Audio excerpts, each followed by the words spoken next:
کسی پرانے دکھ کی بات چھیڑیں تو ان باتوں میں وہ دکھ تازہ ہو جائے گا، کسی خوشی کا تذکرہ کریں تو چہرے پہ مسرت پھیل جائے گی، دکھ زیادہ ہو جائیں بات مدینے کی چھیڑ دیں، دکھ دور ہوں گے کہ نہیں ہوں گے۔ حضرت شیخ شبلی علیہ رحمہ بہت بڑے بزرگ گزرے ہیں،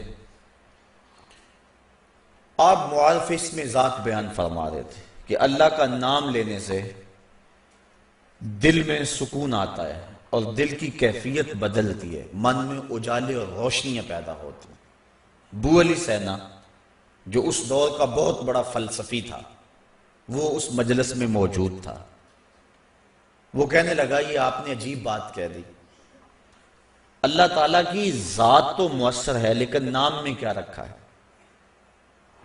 ہمارے جو فلسفی حضرات ہیں وہ ہر چیز کی 4 شکلیں بیان کرتے ہیں، ہر شے کی 4 شکلیں ہیں، ایک شکل خارجی، ایک شکل ذہنی، ایک شکل کتابی اور ایک شکل لفظی۔ مثال کے طور پہ ہم آگ لفظ بولیں، ایک آگ تو وہ ہے جو باہر روشن اور جل رہی ہے، اس میں ہاتھ لگائیں گے تو جل جائے گا ہاتھ۔ دوسری آگ وہ ہے جو زبان سے لفظ آگ ہم بول رہے ہیں۔ تیسرا جب لفظ آگ کہیں گے تو دماغ میں اس کا تصور آئے گا، اور چوتھا کاغذ کے اوپر آگ چھاپ دیں، اس کی تصویر بنا دیں تو یہ شکل کتابی ہوگی۔ اس میں اصل شکل جو ہے وہ اس کی شکل خارجی ہے۔ اس طرح وہ فلسفی حضرات کہتے ہیں کہ ہر شے کی 4 شکلیں ہیں، حقیقی شکل شکل خارجی ہی ہوتی ہے۔ آگ کہنے سے ہونٹ نہیں جلیں گے، کاغذ پہ آگ کی تصویر چھاپ دیں تو اس سے کاغذ جل نہیں جائے گا، آگ کا تصور کرنے سے ذہن جلے گا نہیں، لیکن وہ جو خارج میں آگ موجود ہے اس میں ہاتھ لگائیں گے، اس کے قریب جائیں گے تو ہاتھ بھی جلے گا اور آپ کو تپش اور حدت کا احساس بھی ہوگا۔ تو وہ خارجی جو اس کی صورت ہے وہی اس کی صورت اصلی ہے، باقی اعتباری صورت ہے۔ تو وہ کہتے ہیں اللہ کی ذات تو مؤثر ہے لیکن نام کہنے سے، نام لینے سے کیا ہوگا؟ تو حضرت شیخ شبلی علیہ رحمہ نے بو علی سینا کو سمجھایا کہ نہیں میاں، نام میں بھی اثر ہوتا ہے، نام میں بھی تاثیر ہوتی ہے۔ وہ کہنے لگا نہیں، مؤثر تو صرف صورت خارجی ہوتی ہے، لہذا میں اس بات کو تسلیم کرنے کو تیار نہیں ہوں۔ ضد میں آ گیا، میں نے عرض کر دیا کہ بزرگوں کا ایک اپنا طریقہ ہوتا ہے۔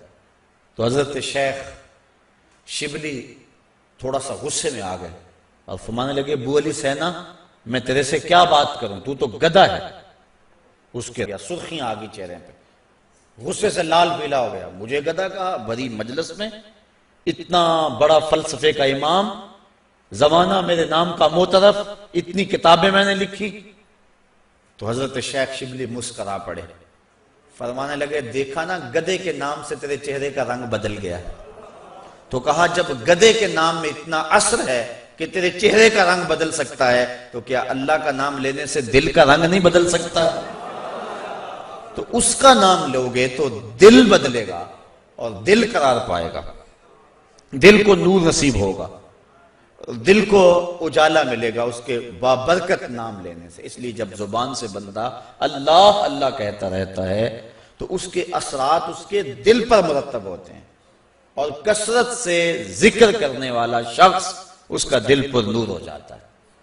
بلکہ ہم نے تو تصوف کی کتابوں میں پڑھا ہے جب کوئی شخص ایک مرتبہ اللہ کہتا ہے اللہ تعالیٰ اس کی طرف نظر رحمت سے دیکھتا ہے، اور جس کی طرف اللہ تعالیٰ نظر رحمت سے دیکھ لے اس کے 70 گنا جل کے راکھ ہو جاتے ہیں، اور جس نے اٹھتے بیٹھتے چلتے پھرتے وظیفہ یہی رکھا پھر اس کے من میں کتنے اجالے اتریں گے، کتنی روشنیاں اس کو نصیب ہوں گی۔ تو کہا یا ایھا الذین آمنوا اذکروا اللہ ذکرا کثیرا، اے ایمان والو اپنے رب کا کثرت سے ذکر کرو۔ اور میرے اور آپ کے آقا و مولا حضور نبی رحمت صلی اللہ علیہ وآلہ وسلم نے ارشاد فرمایا اللہ کا ذکر اس انداز سے کرو کہ لوگ تمہیں مجنون کہیں یہ تو پاگل ہو گیا۔ بلکہ ایک روایت امام طبرانی نے بیان فرمائی ہے کہ اللہ کا ذکر اس طرح کرو کہ منافق تمہیں تانا دیں کہ ریاکاری کر رہے ہو۔ اس انداز کے ساتھ تم اس کا ذکر کرو۔ میرے حضور قبلہ عالم فرماتے ہیں اٹھ دی بیندی ٹر دی پھر دی ستے آنتے جاگ دی نام جھپ دی رو تے کھپ دی ویخ سر اس راگ دی نام جھپیاں قرب ملدا نام دی کر پوری سام شیشے وچ کستوری جے کر پھر ضرورت کاغ دی۔ تیرے تو سب کچھ اندر ہی رکھا ہوا ہے، تو ذرا غور تو کر، تفکر تو کر، ذرا اس کو آواز تو دیکھ کے دیکھ۔ تیرے من سے آوازیں نہ آئیں تو کہنا اندر بوٹی مشک مچایا اتے جان پھلن تے آئی ہو۔ تو نے در در کیا جانا ہے، سب کچھ تو تیرے اندر رکھا ہوا ہے۔ وہ کہتے ہیں ایک سنیارا تھا، بمبئی کا رہنے والا، یہاں ہمارے لاہور میں آ گیا، پرانے دور کی بات ہے۔ اس کے پاس بڑے قیمتی موتی تھے، اس نے کسی مجلس کے اندر اپنے موتی کھولے اور ایک موتی کہنے لگا یہ شب افروز ہے، رات کو چمکتا ہے۔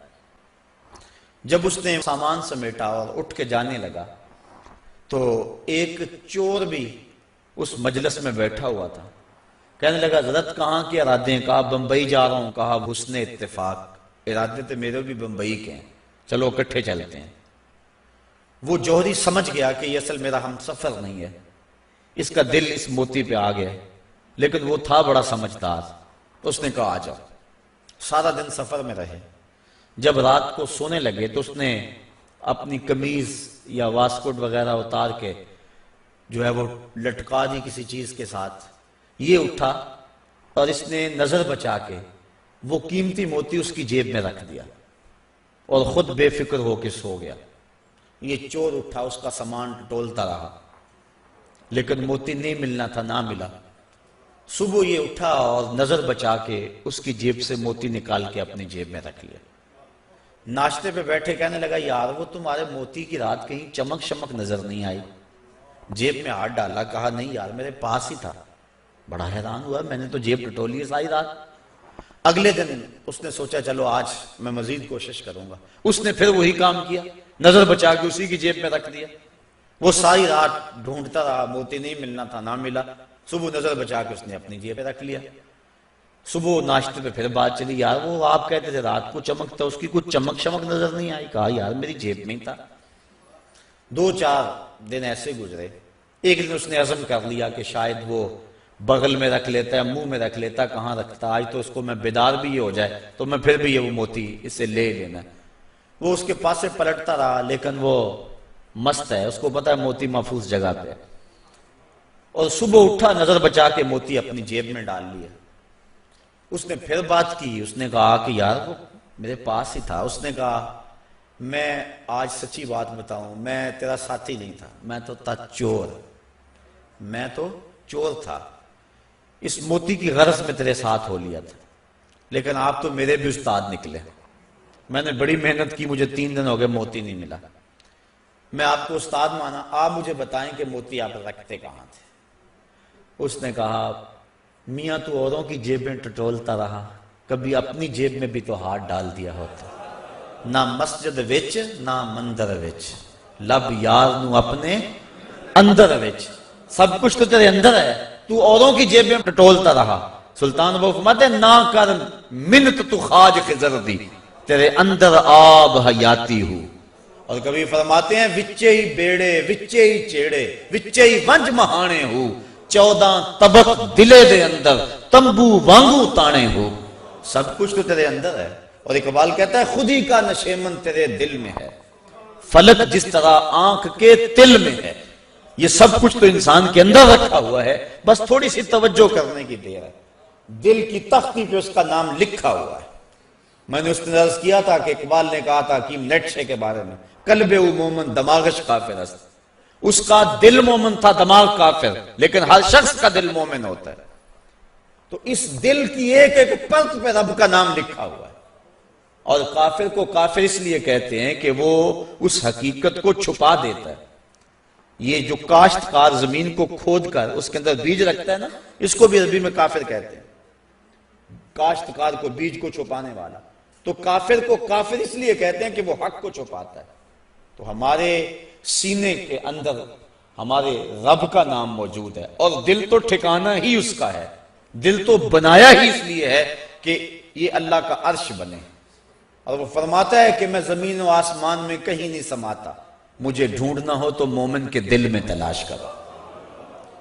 دلوں کے اندر اس کے ڈیرے اور اس کے بسیرے ہیں، تو اس کا ذکر کر کے دل جلا پاتا ہے، دل تسکین پاتا ہے، دل میں روشنی ہوتی ہے۔ تو ہمارا مزاج یہ ہونا چاہیے کہ اٹھتے بیٹھتے چلتے پھرتے اس کے ذکر کو ہم حرز جاں بنا لیں۔ جب بندہ ایک مرتبہ کہتا ہے سبحان اللہ، زمین آسمان کے درمیان جتنا فاصلہ ہے سارا نور سے بھر جاتا ہے۔ یہ برکتیں ہیں ذکر کی۔ اس کا نام تو لے، کوئی معمولی نام ہے؟ جب زبان پہ اللہ کہتا ہے 14 طبق روشن ہو جاتے ہیں۔ یہ اتنا بڑا نام ہے، یہ اتنا بڑا وظیفہ ہے کہ اس سے بڑا کیا وظیفہ ہو سکتا ہے؟ اس کا نام، اس کا ذکر۔ تو فرمایا اللہ کا ذکر اتنی کثرت سے کرو کہ لوگ تمہیں کہیں مجنون ہیں، اور منافق تمہیں ریاکاری کے طعنے دے۔ تم اٹھتے بیٹھتے چلتے پھرتے اس کے ذکر کو حرز جاں بنائے رکھو، یہی تمہارا سرمایہ ہے، یہی تمہارا وظیفہ ہے۔ دکھے ہوئے دل کا بھی یہی علاج ہے، پریشان خاطری کا بھی یہی علاج ہے۔ اندر کی کالک اس کے ذکر سے دھلتی ہے۔ حضور فرمایا لِكُلِّ شَيْءٍ سَقَالَةٌ وَسَقَالَةُ الْقُلُوبِ ذِكْرُ اللَّهِ۔ ہر شے کا زنگ دور کرنے کے لیے کچھ نہ کچھ بنایا گیا۔